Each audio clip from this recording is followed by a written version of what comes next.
Hello नमस्कार, मैं doctor Rajneesh Kumar आप सभी का एक बार फिर से हार्दिक स्वागत करता हूं और उम्मीद करता हूं कि यूजीसी एनटीए नेट की परीक्षा जो पोस्टपोन्ड हुई है, इससे आपकी तैयारी के लिए एक मौका मिला होगा और आप लोग अच्छे से तैयारी कर रहे होंगे।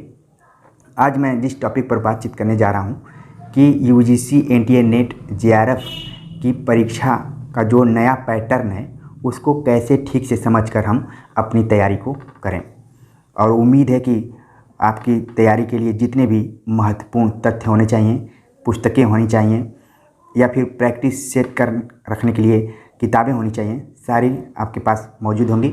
और इस चैनल पर जुड़ी जितनी भी चीज़ें बताई गई होंगी, उन सारी चीज़ों को भी आपने गंभीरता से लिया होगा। ठीक है, तो हम बात करने जा रहे हैं कि यूजीसी नेट जेआरएफ एग्ज़ाम के नए पैटर्न को समझने की ज़रूरत है, क्योंकि अगर हम देखें पिछले 10 वर्षों में यूजीसी नेट जेआरएफ की परीक्षा कराने वाली एजेंसियां लगातार बदलती रही हैं। सन 2012 के पहले यूजीसी खुद फॉर्म अप्लाई कराती थी और एग्ज़ाम भी कंडक्ट कराती थी। उस समय ऑब्जेक्टिव प्रश्न को अगर हम ध्यान में रखें तो एक पेपर ऑब्जेक्टिव होता था, जिसको कि सेकेंड पेपर कहा जाता था, और जो थर्ड पेपर होता था वो लिखित पेपर होता था। तो सेकेंड पेपर का जो स्तर होता था, स्टैंडर्ड होता था, वो इजी रहता था, बहुत कठिन नहीं रहता था। अगर उसको सामान्य रूप से अगर आप किताबों को पढ़कर जा रहे हैं और थोड़ा सा प्रैक्टिस कर ले रहे हैं तो आराम से 50 क्वेश्चन पूछे जाते थे। तो कई बच्चे उसमें 48-49 भी सवाल सही कर देते थे। 45 के आसपास में लगभग अच्छे पढ़ने वाले बच्चे कर लेते थे उसको। जब 2012 के बाद सीबीएसई ने एग्ज़ाम कंडक्ट कराना शुरू किया तो उस समय सेकेंड पेपर और थर्ड पेपर दोनों ऑब्जेक्टिव हुआ करते थे। तो सेकेंड पेपर का जो स्तर था, स्टैंडर्ड था, वो पहले की तरह ही था। थर्ड पेपर में थोड़ा सा वैरायटी लाने की कोशिश की गई, लेकिन जो बच्चों ने सेकेंड पेपर की अच्छे से तैयारी कर ली थी, थर्ड पेपर में उनको ज़्यादा दिक्कत नहीं होती थी। ठीक है, इसी बीच ढेर सारे लोगों का नेट जेआरएफ हुआ, क्योंकि थोड़ा सा जो पेपर का स्तर हुआ करता था थोड़ा आसान लगा, क्योंकि इससे पहले जो नेट जेआरएफ होता था वो लिखित एग्ज़ाम पर ही बेस रहता था, उसी का मार्क्स जोड़ा जाता था और बाकी फर्स्ट पेपर और सेकेंड पेपर का उतना कुछ वैल्यू नहीं रहता था, बस परीक्षा के दौरान उसमें पास होना रहता था। लेकिन सन 2019 के बाद जो एग्ज़ाम कंडक्ट करा रही है एनटीए नेट, उसके प्रश्न पत्रों को हमने देखा और आप लोगों ने भी हल किया होगा, और प्लेलिस्ट बनाकर मैंने एक डाल दिया है, आप जाकर उसको देख सकते हैं। उस प्रश्न पत्र को हल करने के बाद ये महसूस हुआ कि अब जो पेपर पूछे जा रहे हैं उनका जो लेवल है थोड़ा सा बदल गया है। अब सीधे सीधे सवाल न पूछे जाने की जगह पर उसमें थोड़ा सा गहराई आ गई है। ख़ास तौर से अगर 2019 के पेपर्स के आधार पर हम बात करें तो जो प्रश्न पहले सीधे सीधे पूछे जाते थे, अब वो डायरेक्ट सीधे न पूछकर थोड़ा सा गहराई लिए हुए पूछे जा रहे हैं। और ज़्यादातर प्रश्न जो हैं वो टेक्स्ट पर आधारित हैं, यानी कि पाठ्यक्रम में जो पुस्तकें लगी हैं, जो चाहे वो हिंदी साहित्य का इतिहास का पोर्शन हो, उसमें से विभिन्न इतिहासकारों के कोटेशंस को पूछा जा रहा है। खासतौर से रामचंद्र शुक्ल, डॉक्टर बच्चन सिंह, ठीक है, नगेंद्र इत्यादि से सवाल ज़्यादातर पूछे जा रहे हैं। और बाकी जो गद्य खंड और पद्य खंड में किताबें लगी हैं, ठीक है, उनसे सवाल अंदर से पूछा जा रहा है, जिसमें कि विषय वस्तु हो गया, पात्रों का नाम हो गया, या फिर पात्रों का जो रोल रहा है उसके हिसाब से भी सवाल पूछे जा रहे हैं, और पंक्तियाँ पूछी जा रही हैं। और वो भी सीधे सीधे सवाल नहीं आ रहे हैं, बल्कि जो यूपीएससी का पैटर्न है कि प्रश्न पूछना, फिर विकल्प देना, फिर विकल्प के आधार पर पूछना कि इसमें से कौन सही है, ए बी सी डी, इस तरीके से ऑप्शन दे देना।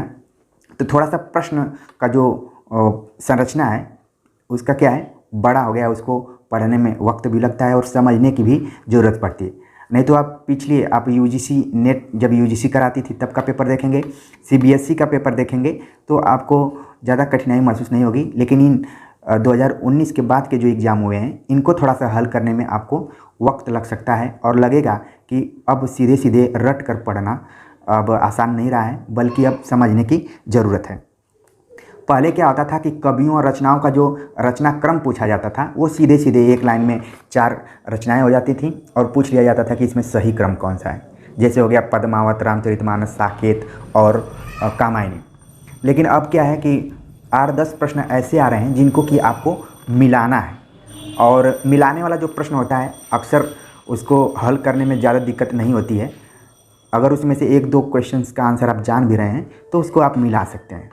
ठीक है, तो अब आपको क्या ज़रूरी हो गया है कि रचनाओं के साथ साथ उनके प्रकाशन वर्ष को भी ध्यान में रखना है और मिलाना है। पहले प्रश्न में क्या होता था, रिपीटेशन होता था। पिछले परीक्षाओं के कुछ सवाल दोहरा भी दिए जाते थे, लेकिन अब मुश्किल से 1-2 सवाल दोहराए जा रहे हैं, लेकिन उनका क्या है, नेचर थोड़ा सा बदला हुआ भी है। हो सकता है कि अभी एनटीए नेट ने कुछ ही पेपर लिए हैं तो दोहराव की ज़्यादा संभावना ना हो, और जैसे जैसे आगे पेपर होगा तो हो सकता है कि इसमें भी दोहराव हो।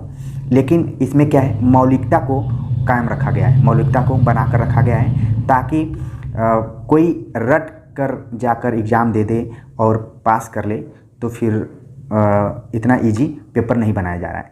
अगर कोई खुदा न खास्ता जो ऑप्शन रंग रहा है और वो सही हो रहा है तो उसका वो लक हो सकता है। लेकिन अब कोई चाहे कि कोई ऑब्जेक्टिव किताब जैसे कि पुनीत राय की किताब हो गई या फिर गोविंद पांडे की किताब हो गई, अन्य किताबों को लेकर रट के हम एग्ज़ाम दे लें तो थोड़ा सा मुश्किल हो सकता है। बाकी आपको टेक्स्ट भी पढ़ना पड़ेगा, और जो भी बेसिक किताबें होती हैं उनको भी पढ़ने की अब ज़रूरत लग रही है, क्योंकि धीरे धीरे अब प्रश्नों की जो पूछने की शैली है वो अंदर से सवाल पूछे जा रहे हैं, टेक्स्ट में घुसकर सवाल पूछने की कोशिश की जा रही है।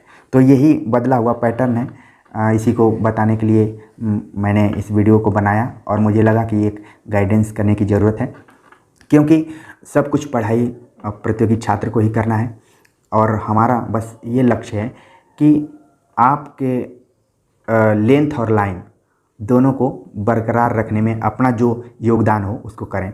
अगर क्रिकेट की शैली में मैं कहूँ तो जब आप देखते हैं कि 22 गज की जो दूरी होती है तो जो बॉलर होता है उसका टारगेट बैट्समैन नहीं होता है, उसका टारगेट वो जो 3 स्टंप होते हैं वो होते हैं। इसका आभास आप तब करेंगे जब आप किसी बॉलर को बैट्समैन को बोल्ड करते हुए देखे होंगे और उसकी खुशी को देखे होंगे, तो इस चीज़ को आप महसूस कर सकते हैं। ठीक है, तो क्योंकि बहुत सारा चैनल है नेट जेआरएफ की तैयारी कराने वाला, अन्य प्रतियोगी परीक्षाओं की तैयारी करने वाला, कई लोग दावा भी करते हैं। अभी मैं एक चैनल को देख रहा था, जब यूपी टीजीटी पीजीटी का एग्ज़ाम हो रहा था तो उसमें लिखा था थंबनेल में ही कि इस बार 125 के पार। तो ये तो कभी संभव नहीं है, 125 के पार कैसे हो सकता है। ठीक है, और कई आप देखते होंगे कि छू मंतर से आप प्रश्न को हल करना सीख जाइए। तो ये सब चीज़ें बस आकर्षित करने के लिए हैं, बाकी जो गंभीर चीज़ है उस चीज़ को मैं आपको बता रहा हूँ, क्योंकि पढ़ाई आपको करना है। बस कहीं से अगर आपको गाइडेंस मिल रहा है तो उस गाइडेंस को थोड़ा सा अपने तैयारी की सही दिशा रखने के लिए ग्रहण करना है। ठीक है, और वैसे मेरी कोशिश रहती है कि ज़्यादा मैं इधर उधर भटकाव न करूं, टू द पॉइंट चलने की मेरी कोशिश रहती है, और आप लोगों ने इसको आभास भी किया होगा। एक दिन मेरा एक फ्रेंड बोला कि आपका जो पढ़ाने का स्टाइल है थोड़ा सा गंभीर है, हर टीचर को थोड़ा सा कॉमेडी भी उसके अंदर होनी चाहिए। तो सबका पढ़ाने का अपना अलग अलग ढंग होता है। बस आप कमेंट करके ये बताएंगे कि जो चीज़ मैं पढ़ाता हूँ आपको समझ में आता है तो वो मेरी सफलता है। बाकी खूब हंसाऊँ आपको और आपके परीक्षा के काम ना आए तो फिर उसका कोई मतलब नहीं है। ठीक है, तो क्योंकि मैंने भी बहुत समय खपाया अपने जीवन का, तो मुझे लगता है कि टू द पॉइंट रहना ज़्यादा बेहतर है। तो अब आप सबको समझ में आ गया होगा कि जो यूजीसी नेट जेआरएफ की परीक्षा हो रही है उसका पैटर्न कैसे चेंज हो रहा है। मैंने तीनों कालखंडों के इतिहास के बारे में बता दिया कि जब यूजीसी बनाता था पेपर तो उसका लेवल क्या होता था, जब सीबीएसई बनाने लगा पेपर तो उसका लेवल कैसा था, और जब यूजीसी के पेपर को एनटीए नेट बना रहा है, खासतौर से एनटीए बना रहा है, तो उसका लेवल कैसा रहा है। तो लगातार बदलाव होते रहे। बीच में जो सीबीएसई परीक्षा करा रही थी उसमें बहुत लोगों का कल्याण हुआ, बहुत सारे लोग नेट जेआरएफ हुए थे।